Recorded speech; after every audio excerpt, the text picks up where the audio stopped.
Good evening, everyone. I'm Nachiket Kesarkar here, and today I have the pleasure of having Mr. Naveen Rakhecha, who is a CEO and business coach of Basu Group of Companies. He is one of the renowned member of the CEO group, wherein some of the best CEOs in whole of India are there. He was a chief executive managing director of Custos Engineering India Private Limited. He was a business head of Western Union India, national sales manager, AFL, area manager, DHL. See the wealth of experience he has. And all of us here definitely would at least get one insight that can completely change our business. Our business today, after this COVID times, is running on basically on the survival mode. And being the CEO of some of the best companies in India, we can always get at least one insight that can completely change us. So let us have Mr. Naveen here. Sir. Thank you, Nachiket. You humbled me with all those kind words. I've been, I would say, pretty lucky to work with some very good companies. DHL, company which is actually trained most of the people in the logistics industry to go around. DHL was part of AFL, the parent company. Brand DHL was lended to AFL, and AFL operated the DHL business for 30 years in India when I was part of it. And a lot of my learnings, a lot of my tools come from working there because, very interestingly, DHL those days itself used to have this policy of every employee had to go through 21 days of compulsory training every year. We had some of the best trainings then, which was amongst the best globally, with companies like SHL partnering DHL, Zig Ziglar, and so on. So, actually, my entire corporate life is like an accident. It happened out of accident. I was, like I was sharing with you a little while back, I was set out to become a doctor. I spent some 3 months in a medical college, and then for some compelling reasons, which was not academic really, but because of certain the kind of atmosphere that college had, I had to flee overnight. I actually traveled back to my city then, Calcutta, where I was born and brought up. Sitting in the railway coach without a reservation because I didn't get a reservation and I had to flee. Journey, yeah. Please go. Flee that night. Came in and to Calcutta. We were 4 friends actually. We all came back together. 3 of us lost interest in medicine anymore, and one still went on to study medicine the next year again in another college, and now is very well settled in the UK along with his wife, who is also there. But I have no regrets of not having become a doctor because I've enjoyed my corporate journey. I'm enjoying this new journey as a business coach as well, because there is so much that you can. It's not just the doctors which give a lot to the world. Any field that you are in, actually you can contribute to society, and it's nice to be able to contribute in your own way. And as a business coach, I believe I have set out on a journey where I can help people who have not had the exposure of the best tools available globally, best practices available. Yeah. As Michael Dell has said, you don't have to be a visionary or a genius or even have a college degree to be successful. You just need a framework and a dream. How do you feel?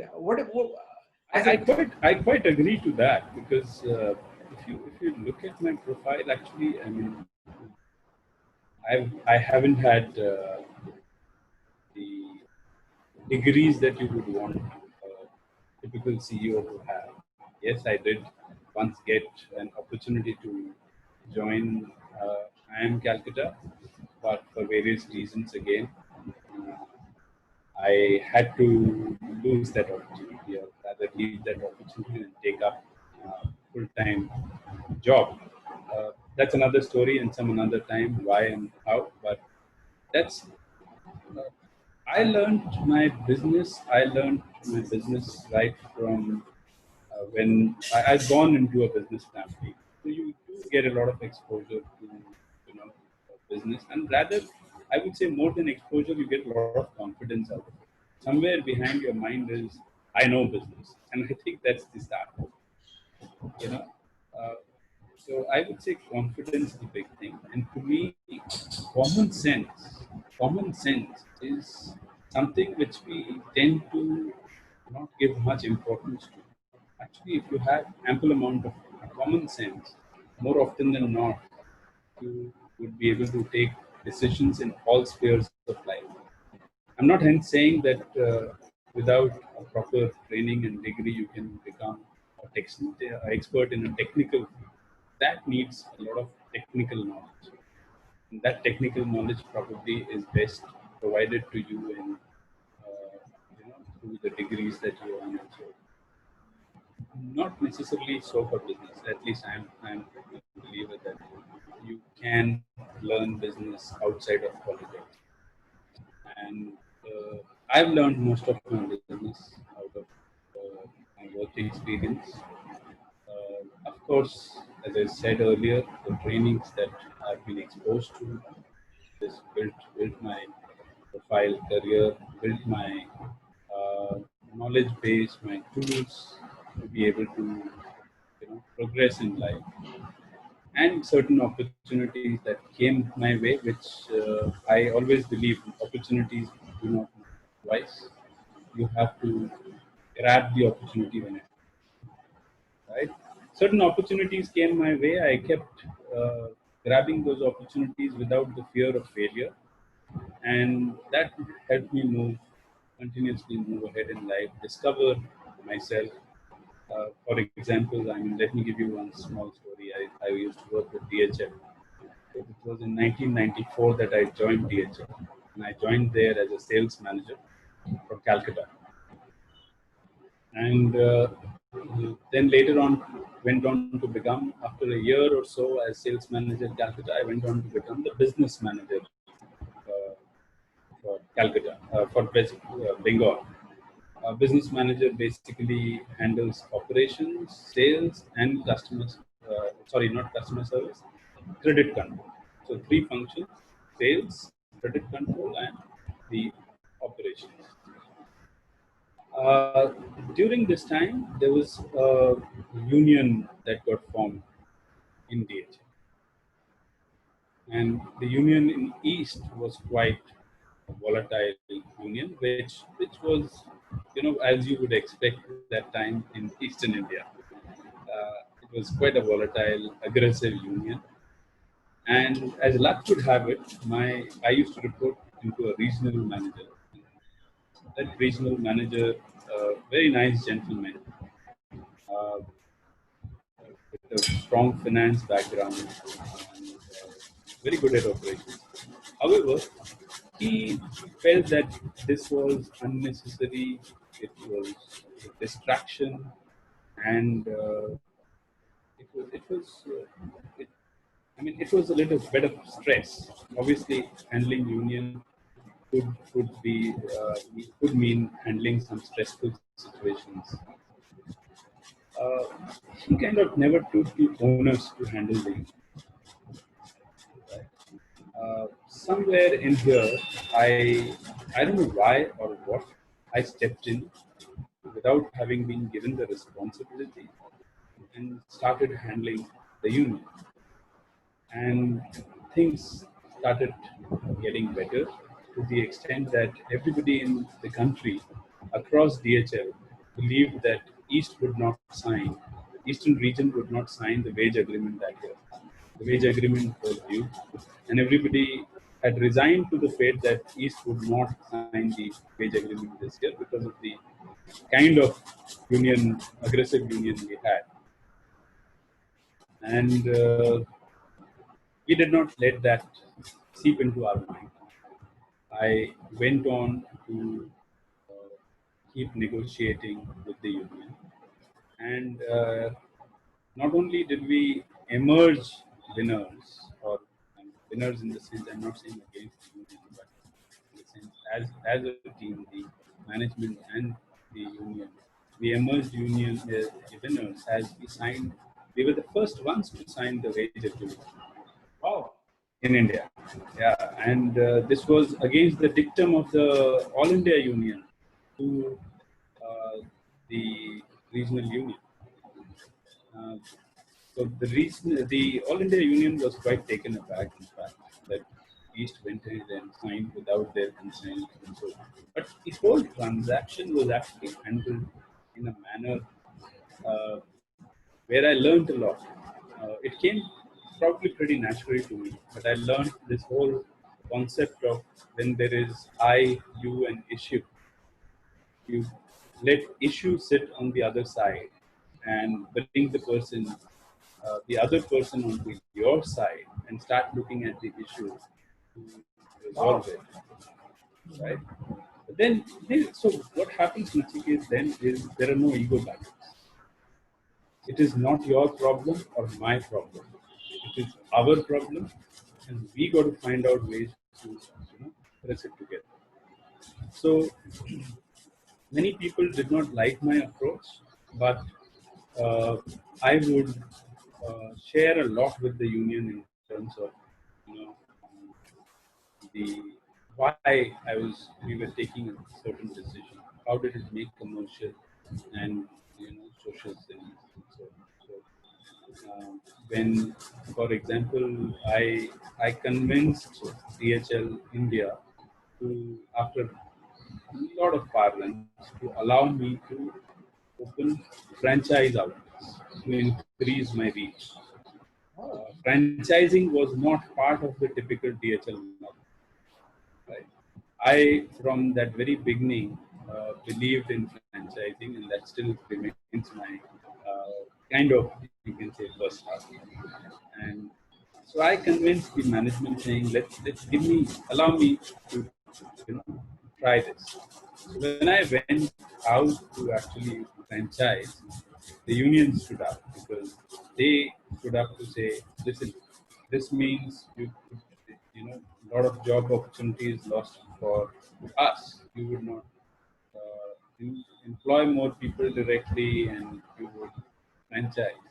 So I had to simply sit down with them, and when I sat down with them, I actually called in their central leaders, because many times seasoned people can see more reason than young whose blood is far more boiling True, true, true. in a union situation. So we sat down to explain to them why it means good for the business, and what's good for the business ultimately is good for everybody involved in it. And we were able to appoint franchises. So I think it's a lot about the approach you take. I was When I started, it was a very volatile unit. When I left, they were in the beginning. They were these cutouts with a donkey's face and the body written Navin Rakhecha, and heraus, and there were visits to the police station and all that. But then we did not allow that to distract us. We kept doing what we thought was right in uh, the right behavior of dealing with people. And we did not label them. In my mind, it was only that they do not know, and hence they act, you know, the way they act. So my job is to educate them. Once they're educated, they would not even know. Why would they oppose a rational decision? And that worked. So I still remember that moment when I was moving out from uh, east to now handle part of south. I was given a warm farewell by the union. Wow. I was told that they would miss me, and that was that, you know, no Wonderful. award no award can take place of the fact that one who or who started with thinking this is my foe, this is who I am, to stand up against, this is who we are to stand up against, realized that there was the issue on the other side and we were both on one side of the team. So, yeah, that helped me, that put me in the spotlight in DHL. They sent me actually to Bangalore now to handle the All India Union. Oh, great, great, great. Have, Uh, sorry. yeah, go on, please. You're saying something. That was one of the, I would say, wonderful stories that would really inspire a lot of managers today who are facing a lot of problems from the unions. As employees are the pillars of the company, but more than that, they are also humans. We need to make sure that all the problems are addressed from both the sides of the company and also from all the employees who are working with the company. As some of the managers today are facing, they look at only one side of the problem, not looking at what the other person is also facing. And I'm sure, sir, your story today would add a lot of insight to all those managers who are currently facing this kind of problem. And more so in the kind of COVID situation, today a lot of managers are also going through the same phase. And as you said, sir, the growth of the company also depends on the unions and all the employees working together. And in the coming 1 month, coming 1 or 2 months, it would be really important for all the companies and all the employees to step forward to take the country to a next level. You're absolutely right. I mean, so some of the unfortunate situations that have arisen where I believe corporates have failed. We blame the government, but I believe in this COVID situation, many companies have also failed. Let's not say corporates, but many companies, small, medium, Okay. or large, have failed where they have not realized that the workers are important part of their team, and when they needed most, they needed to take care of them, so that this was an opportunity for them to help the workers realize that they care, right? Uh, the fact that so many had migrated speaks volumes of uh, the the fact that the companies did not take care of the situation of and did not take care of the laborers, because of which they had to leave. I mean, because the companies were probably looking at the government to take care of their people and did not step in themselves to, you also summarized it very correctly that, you know, if we treat these people as part of our team, then we stop looking at them as another team and start competing against them. And if you stop competing. You stop competing against them, and they will stop competing against you, right? Great. And if you can make that, create that clear understanding with them that you are not two teams, a management team and the workers team, but you're one team. Time and again, it is proven that you have solved the problem. I mean, this same thing came up with me recently when I got involved with tea garden. This is a tea garden that was bought over by Basu Group in 2017. After it was bought over, it is actually when I got involved with Basu Group. And I helped them see that the way they had done the transaction itself was wrong, but they didn't do proper due diligence, and so on. But that's where I started thinking. There's simple things, but there's so many MSMEs who miss the point. They went in to purchase this company which owned the tea garden and hence also owned the tea garden now without having done a due diligence. And in a tea garden, Nachikeet, you will know that there can be many hidden liabilities. In this tea garden, there are 1,350 full-time laborers. My God, okay. Right? Uh, so, and in the past, there have been laborers who have worked, they have retired, and so on. They can be hidden uh, provident funds, hidden gratuity liabilities, which were not told to the buyer when clearly when the company was being sold and bought. So there were a lot of hidden liabilities that this company took on because they did not do a simple process as simple as due diligence. Or they did due diligence, but not knowing, not having a complete checklist of what all must be done. Anyways, I mean, moving forward in that story. So uh, I then realized that there's a lot that I can offer such companies in terms of where they are not very process oriented, processes are not documented, and hence uh, the chances of making mistakes and errors very high. So when we took over this tea estate, it's a British era tea estate, and at least for the last 20 years, the tea estate had never made money. It stayed locked out for some five years or so, and the rest of the 15 years that it operated, it never uh, made money or never even broke even. It was a loss-making company.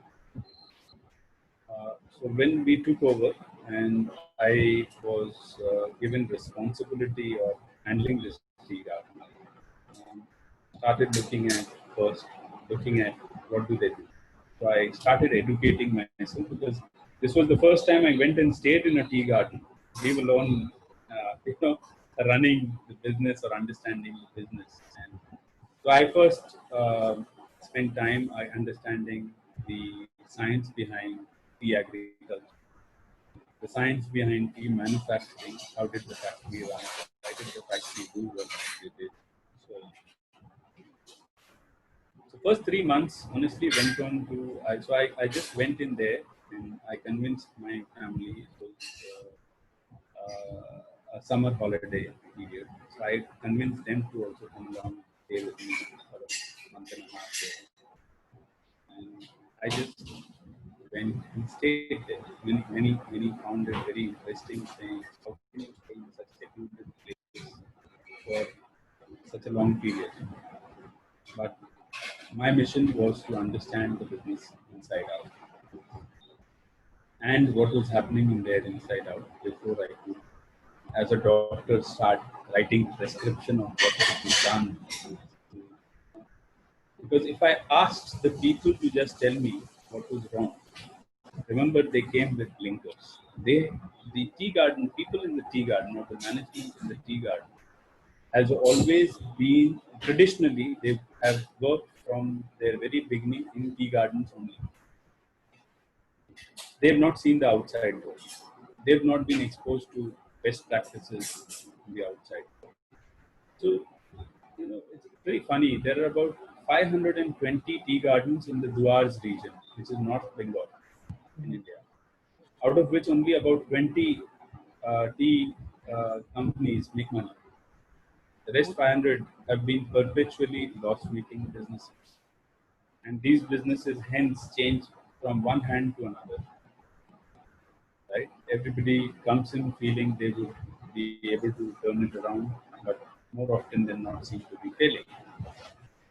And what I realized is the reason they fail is because they continue the traditions that have been there. So when I started talking about change, in fact, not using the word change, but asking my manager to, do something more of, less of, or differently. That's what. Actually, if you look at the definition of change, if you look at definition of change and you get clarity about what change is all about, half your cobwebs in your mind about resistance to change goes away. What is change? Change is about doing something more of, less of, or differently. As simple as that, right? So when I started talking about it, they would always come up. He would always come up saying, "Sir, चाय बगान का दस्तूर ऐसा नहीं. इस industry का दस्तूर meaning Great. practices Practicable. or history, historical practices. चाय बगान में ऐसा नहीं होता है. मैं समझता हूँ सर आप कॉर्पोरेट वर्ल्ड से आए हो तो वहाँ ऐसा होता है मगर यहाँ ऐसा नहीं होता है. यहाँ ऐसा नहीं होता है. हर चीज़ में नया होता है. So after some initial patience, one day I sat down with him. What do we have to lose? What do you have to lose? You have nothing to lose. The erstwhile owner actually told me that the first thing I should do is change the management. It is, according to him, it is because of you, this tea garden doesn't make money or doesn't do well. I gave you a look in, and I believe that you are the right person to do this work. You know enough. All you have to do is do a little, few things more of, and few things less of, and few things differently. Right? Few things more of You have nothing to lose, or differently. or differently. You know, Wonderful, sir. Wonderful. Yeah. yeah. I always suggest don't word the use change. The moment you use the word change, guards go up because everybody fears change because everybody feels so one would be out of their comfort zone, right? Hence, I use this term: do this less of, do this more of, Wow, wow, wow. do this Beautiful, different, beautiful explained. Beautiful explained. right? So I said, you have nothing to lose. I am the one who is asking you to do X, Y, Z. The fact is that neither this garden nor the tea industry, by and large, has done well. So traditions, obviously, there's some flaws in the traditions. I'm not saying all traditions are wrong. Obviously, there are some flaws in the traditions because if traditionally what you've been practicing had been right, I would understand that at least 400 out of the 520 tea gardens were running successfully in India. Right? Do you agree to me on that? Complete. Is there? So I asked him, is there? So there seems to be something in that tradition which is being followed all across by all gardens. Something wrong. Let's challenge those traditions and see. We have nothing to lose. We don't make money. We will probably not make money. We'll not be able to turn around. But if we are successful in making these changes, we might see light at the end of the tunnel. So I said, listen, Sharmaji, that's his title. Sharmaji, let's both sit down together and agree to a 2-year period. Take this up as a challenge. Me and you, we are team. I am going to commit on your behalf, not on my behalf, your behalf, to the management that we are going to turn this tea garden around in right? And I'm going to ensure you that you are insulated from all the failures. All you have to do is, you know, do some things that we will both discuss, agree, some things differently, some things more of, something less. That's it. So he said, okay, sir, आप बोल रहे हैं तो let's try it. He's been in the tea garden also for last 4 years. I mean, when in 2017, he'd already been there for 4 years. I said, "See, listen, 4 years, it's still, do you like to be tagged a failure? or is it become acceptable because all tea gardens fail? So within that, another failure still means, some things that you might have done and hence you tag that yourself successful. No, you'll be tagged successful only if we are able to turn this around. Let's do it. The next thing we did is actually where the story started. When I started telling you the story, actually came from the union. Next thing we did is we called the union for a meeting with me and the garden manager, meaning the manager, the assistant manager. Honest, let me not literally, Nachiket. When I said this, the manager just stood up, said, "Sir, आप पागल तो नहीं हो गए?" The top management should never meet and discuss anything with the union directly. That's the rule. I said, who told you this? This is what is followed. And it will be disastrous because if you start interacting with them, you will get their demands every day and they will not listen to me, only want to talk to you. We've agreed that we'll do some things differently. Okay, let's do this. So I called for a union meeting. I called for this union meeting and we sat down at a neutral place. By that time, I knew what were the malpractices, what were the productivity gaps, and so on. And I also knew what the management should have given to the worker that has not been given. In fact, what I'd done is my wife and my daughter with me. As I told you, during that 3 months period, they were with me for a month and a half. I encourage them to go into. So we have 3 villages inside this tea garden where our workers live. 3 villages. Okay. Yeah. So I encourage them to go and meet. हम लोग वो पंचतंत्र क्या नाम है अमर चित्र कथा पढ़ते पढ़ते बच्चे में पढ़े बचपन में पढ़े थे. उसमें हमेशा पढ़ा था राजा छद्म बना के प्रजा के बीच में जाता है और समझता है क्या हुआ. तो यहाँ वो तो थोड़ा ज्यादा ड्रामेटिक हो जाता कि छद्म बना के डिस्गाइज में मैं जाता. So that was not an option. So I encouraged my wife and daughter to just go and interact with people and get a feel of what is happening with them. How do they live? Do they live a reasonably okay life? What are their pain points? What are those low hanging? Idea was to identify first the low hanging fruits, which I could pluck and give them immediately.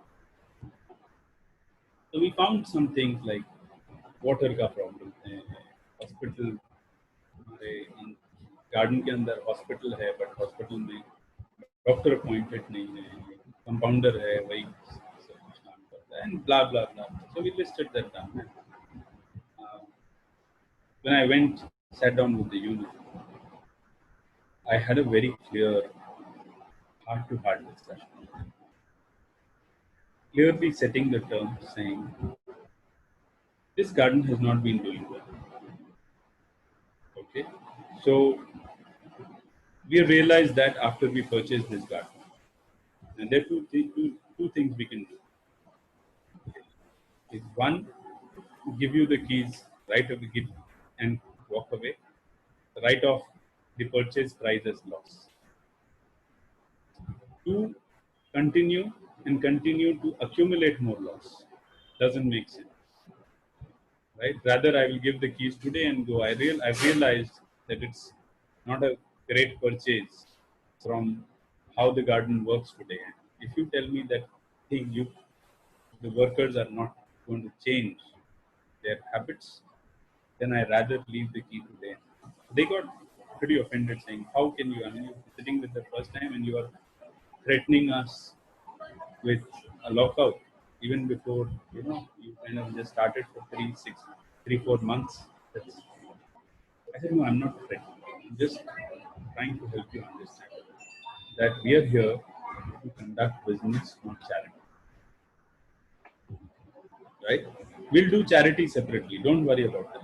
I have insights of what the workers need, and I'm going to do some things which,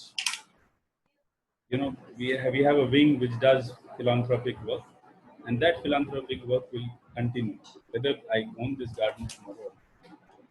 But from a business point of view, we need to run this profitably. And if we have to run this profitably, we need to both work as a team. And these are the things in productivity, where our garden is below the productivity norms that the tea industry generally follows. These have to be addressed and addressed from tomorrow morning, not day after, right? And I'm willing to then sit down and discuss all the challenges that are there of the world, the challenges that they're facing. And before they told me, actually, I listed them, saying these are the challenges. You know, so these are the challenges that they face, and I know it, and I'm going to address it. If you have anything more to add in this list, please tell. So obviously, there's this whole thing that union has to, you know, demand few things. So they put forth a few more points, which were trivial. And from there on, actually, I communicate regularly. I travel to the tea garden almost every week, except for this lockdown period that I have not been able to go. I have town hall meetings, not only with my managers, but also with the supervisors of the laborers and so on. I listen to them, try to solve their problems. Today we are at a situation where our productivity has improved by about 40%. Wow. Yeah, a garden which used to produce 4.5 lakh kgs of tea per year per annum now has produced last year has produced 7.5 lakh kgs of tea. Awesome. Awesome. Right? Uh, the productivity figures of the laborers has improved, as I said, by almost 40%. Right? My tea is fetching about 20%, 25% higher price than it used to earlier, because we focused on the quality, we've improved the quality. And today, this last year, as I said, we close to break even. This year, we will probably, uh, I don't know, we'll have to sit down and look at the drawing board, because we lost a lot in the first flush and the second flush because of this COVID pandemic. Our garden was closed for 40, 45 days. It has created problems of its own. It will take about another month for it to fully recover, because when the garden was closed, there was no maintenance, there's a lot of pests and so on. So we need to get the plants pest free again to get good productivity. At least we will still again break even, if not profit, close to profit.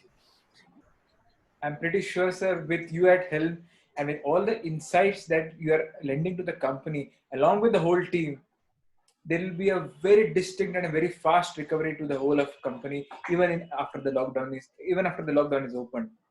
And with the wealth of experience that you bring to the table, I'm pretty sure any company who is facing any sort of trouble after the lockdown, even if they apply even some of the insights, they can pretty much recover fast. Yeah, I would simply say one: treat humans as humans. Treat every member of your organization, including your suppliers, vendors, as your team. Involve them, give them a vision, involve them in the vision. Allow them to actually participate in writing your mission statements, right? Live the mission statement. Deal with them honestly, and These are the key ingredients of a winning team. It's not necessarily that you hire the best people, you know, and create the best team. Many a times it's about leadership that you provide, the vision that you provide, the involvement that you create, the engagement that you create with your employees, which creates a winning team, which is far stronger than a team which has the strongest of individuals, but not working as a team. Right? Great leaders, they come from within, and I'm pretty sure you are going to be an inspiration to a lot of people in the times to come. Thank you Thank so you much so for much. your time. Thank you so much for your time, sir. Thank And you, Nachiket. It was a pleasure speaking to you. it was a Pleasure reliving some of the stories which probably just remain at the back of your mind. And also, when you actually speak these stories or share these stories, you are able to reflect upon where did you went right, where did you go wrong, and take lessons and probably attempt even better to become even better the next time. And I hope I'm able to do that. absolutely, sir. Absolutely. Thank you so much, sir. Thank you for your time. Thank you. It's a Thank you. pleasure. Thanks. Thank you. Thank you. Pleasure.